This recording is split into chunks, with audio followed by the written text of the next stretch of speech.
Imagine waking up in a world without numbers. No clocks, no prices, no dates, no formulas. Could we even make sense of reality without them? Numbers are not just tools for calculation, they are the invisible thread that holds our perception of order together. We use numbers not only to measure the physical world around us, but also to find meaning and harmony in it. The fact that we can do this is one of the great miracles of the human species. But it begs the question, why did numbers, out of all human inventions, become our main instrument for turning chaos into order? When we look at the night sky, we see a random smattering of stars. But when we overlay those stars with coordinates, we see something beautiful, the order imposed by numbers. We use numbers to impose order on the world around us and to give meaning to our experiences. But numbers themselves are meaningless. It's our interpretation of them that gives them power. For example, we decided that the number 7 is lucky because we observe certain natural phenomena that happen in sets of 7. Like every morning when the sun rises in the east and sets in the west, the moon rotates the earth 7 times. And every year the moon orbits the earth approximately 273 times, which is very close to 7 times. Because we see these natural phenomena so often, we began to associate the number 7 with good luck. But there's more to numbers than just their arbitrary properties. The way we perceive time is also a function of the numbers we choose to use. For example, we divide the day into 24 hours, because there are 24 major constellations in the sky that we use to tell the time, and we divide the year into 12 months. Because there are 12 signs in the zodiac, these divisions may seem arbitrary, but they help us to make sense of the cyclical nature of time. By breaking down the year into months and the day into hours, we can more easily predict what will happen next. This predictability allows us to plan our lives and carry out complex tasks that span multiple days or even years. So numbers are not just a human invention. They are an integral part of the fabric of our universe. And our choice of numbers reflects the patterns and rhythms of the natural world around us. We are surrounded by numbers. We use them to measure everything: time, distance, money, feelings. But have you ever stopped to think about how weird numbers are? Like, what are they? Why do we use them? And more important, why do we use 10? Why not 7 or 20? What if I told you that numbers may be the most powerful tools humans ever invented? I know that sounds like a bold statement, but stay with me because this is a story that takes us back to the dawn of humanity. It's also a story about the future of artificial intelligence. This is the first part of our special series on numbers. In this episode, I want to show you how early humans created the first numbers to hunt animals, count their steps, and survive. Imagine it. You are a hunter-gatherer living 60,000 years ago in Africa. Your days are spent searching for food and your nights are filled with danger. You need to keep track of who you can trust and for how long. How do you remember all that? By counting. Yes, counting. The earliest evidence of counting comes from notched bones found in Africa and the Middle East. These are believed to be tally sticks used by early humans to keep track of time and other important information. The oldest one is 35,000 years old. It has 29 notches, and researchers think it was used to keep track of menstrual cycles. That's pretty amazing considering the average smartphone only holds 32 gigabytes of data. But if you're counting stick breaks, how do you start over? You would have to memorize the number of notches, which is not easy. So humans developed another way to keep track of numbers. They started drawing marks on cave walls. Researchers believe these early humans were creating pictures of what they were counting. Over time, these drawings became more abstract until finally they turned into numbers. That's how we got the concept of zero and symbols for numbers. So why did early humans need to count so much? Well, let's go back to the beginning of our story. You are a hunter-gatherer living 60,000 years ago. Now you're sitting around a fire with your tribe, eating some berries you gathered that day. Life is good, but you know that tomorrow you'll have to move on to find more food. As the sun begins to set, you take out your trusty counting stick and make a notch for each hour that passes. It's getting dark now, so you stop counting and settle down to sleep. In the morning, when you wake up, you look up at the sky and see that there are 7 stars in the Big Dipper constellation. You don't know it yet, but this is going to be an important day because today you will discover something that will change your life forever. You're going to learn how to count. Counting is one of the most basic skills that humans learn, but have you ever stopped to think about why we need to count in the first place? We use counting in everyday life. We count the number of steps we take each day, the number of books we read in a year, and the number of likes we get on social media. But why do we need to count? One reason we use numbers is to help us think. Our brains love to find patterns. Even when there aren't any, we see shapes and designs everywhere. This is called pareidolia. Humans are really good at finding patterns because it helps us stay alive. If we could see a tiger hiding in the bushes, we could run away before it could attack us. That's why we still use tally sticks today to help us find patterns. When we look at a tally stick, our brains automatically start looking for patterns. This helps us do things like count the number of cars that pass by our house in an hour, or the number of people in line at the grocery store. Humans have been keeping track of numbers for thousands of years. We used to use objects like stones or shells to represent numbers. But as we became more advanced, we needed a better way to keep track, so we started using symbols. The Egyptians were the first to develop a system of symbols that represented numbers. This made it easier for them to do things like keep track of their crops or trade goods.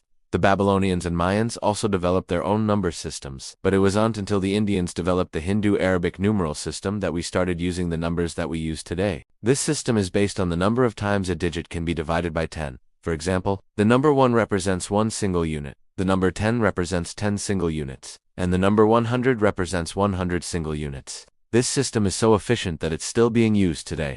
But there's another reason why we use numbers. It's because they're useful. Numbers help us compare things. For example, if you have 2 apples and I have 3, we can say that you have fewer apples than I do. Or if you have $10 and I have 7, we can say that you have more money than I do. We also use numbers to describe how things change. For example, if you're getting taller, we can say that you're growing. Or if you're getting older, we can say that you're aging. We can also use numbers to describe how things are arranged. For example, if you're standing in front of me, we can say that you're ahead of me. Or if you're behind me, we can say that you're behind me. And there's one more reason why we use numbers. It's because we're social creatures. We live in groups, and in order to live together, we need to be able to communicate. And one of the best ways to communicate is with numbers. We can use numbers to share information, like if we see a tiger hiding in the bushes. We can yell tiger, tiger, and everyone can run away. We can also use numbers to persuade others to do what we want. For example, if you want someone to come with you to go berry picking, you can say, "Come on, let's go pick some berries."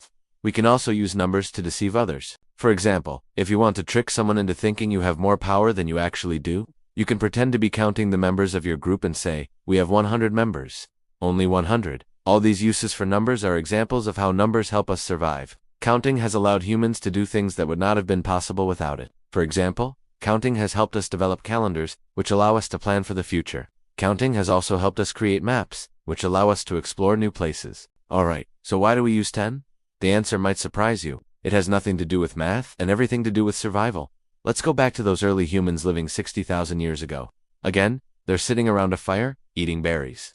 One of them, let's call him Bob, has an epiphany. He realizes that there are exactly 10 fingers and toes on 2 hands and 2 feet. This is not a groundbreaking realization. Bob probably didn't realize he was making history at that moment, but this discovery would eventually lead to the development of our number system. Bob and his fellow humans began using their hands and feet to count. This made it easy to keep track of things like how many berries each person had picked that day or how many hours they had worked on a project. It also made it easy to compare numbers. For example, if Bob had 5 fingers on one hand and 3 fingers on the other, he could easily tell that he had 8 fingers in total. If someone else had 6 fingers on one hand and 2 fingers on the other, Bob could tell that they had more fingers than him. Now, you might be thinking, why did they have to use their hands and feet to count? Why couldn't they just use sticks or stones? Well, there are a few reasons. First, humans are primates. We're not great at manipulating small objects. We're much better at using our hands and feet, which are much larger. Second, humans have a strong sense of symmetry. We tend to prefer things that are symmetrical because they look nice and are easy to understand. This is why we use 2 hands and 2 feet to count. It's also why we use 2 eyes to see and 2 ears to hear. And it's also why we find faces that are symmetrical to be more attractive. Finally, humans have a limited attention span. We can only remember so many things at once. This is why we use 10 fingers and toes to count. If we tried to use 20 or 30 different objects, we wouldn't be able to keep track of them all. The use of 10 fingers and toes to count is not unique to humans. Other primates use their hands and feet to count as well, but humans are the only ones who have developed a number system based on 10. So the next time you reach out to count your blessings, remember that you're following in the footsteps of some very smart ancestors. They figured out a long time ago that 10 is the perfect number for counting. Numbers are not only practical tools for counting or calculating, they are also the secret architecture behind beauty itself. Take music, for example. What feels like pure emotion flowing through sound is, in reality, built entirely on numbers. Rhythm is nothing more than a division of time into equal parts. Intervals between notes, the steps of a scale, are ratios, mathematical relationships. When you hear a perfect harmony, what you are really experiencing is the pleasure of numbers aligning. Pythagoras discovered that strings of different lengths vibrate in simple numerical ratios, creating consonance. In other words, what your heart feels as beauty, your mind recognizes as order. Art and architecture tell a similar story. Across cultures and centuries, humans have used numbers to shape what we call beautiful. Think of the Parthenon in Athens, or Leonardo da Vinci's famous Vitruvian Man. Behind the elegance of these works lie proportions, ratios carefully calculated to create balance. The golden ratio, known as phi, appears in everything from Renaissance paintings to modern design. It is a mathematical formula, but to the eye it feels natural, almost inevitable. Numbers quietly whisper to us, this is harmony. This is balance. Psychology helps us understand why. Our brains are wired to prefer symmetry and repeating patterns. Symmetry signals safety, a healthy face, a stable structure, a predictable rhythm. Repetition comforts us, creating a sense of stability in a world that is otherwise unpredictable.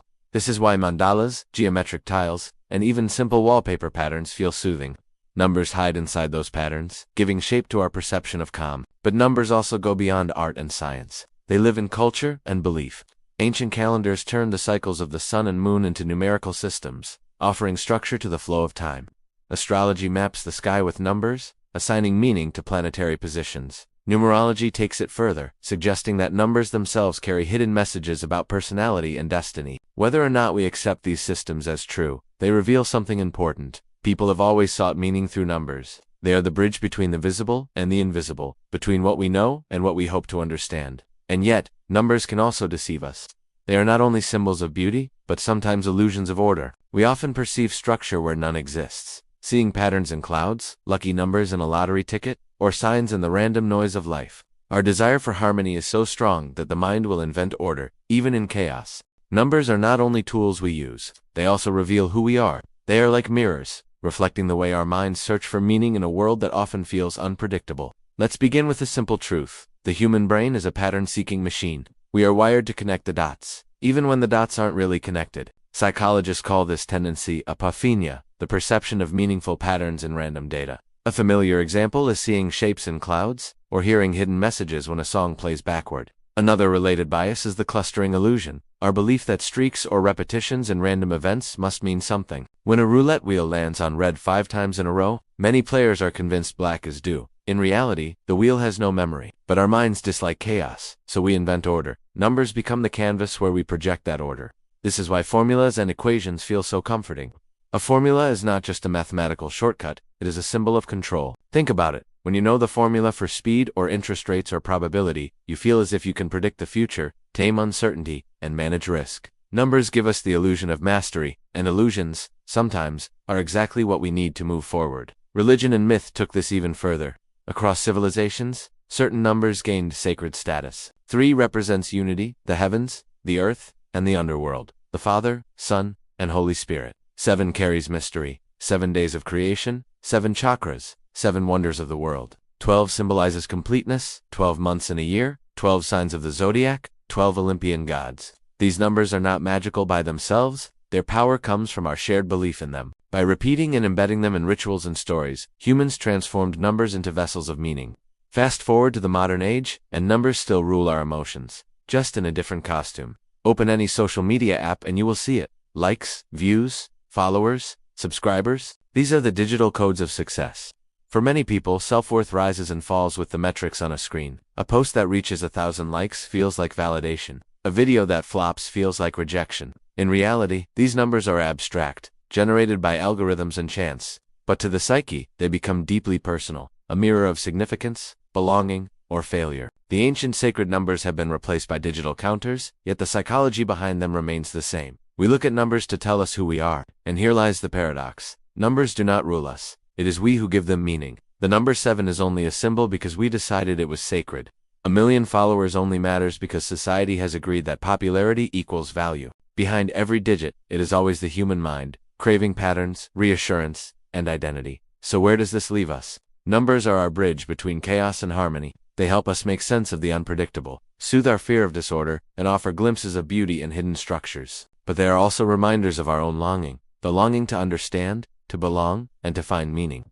Numbers are everywhere, in the sky, in music, in art, in the screens we hold in our hands. They are both real and imagined, both solid and symbolic. And yet, behind every equation, every ratio, every sacred count, stands the same truth. A human being forever searching for understanding.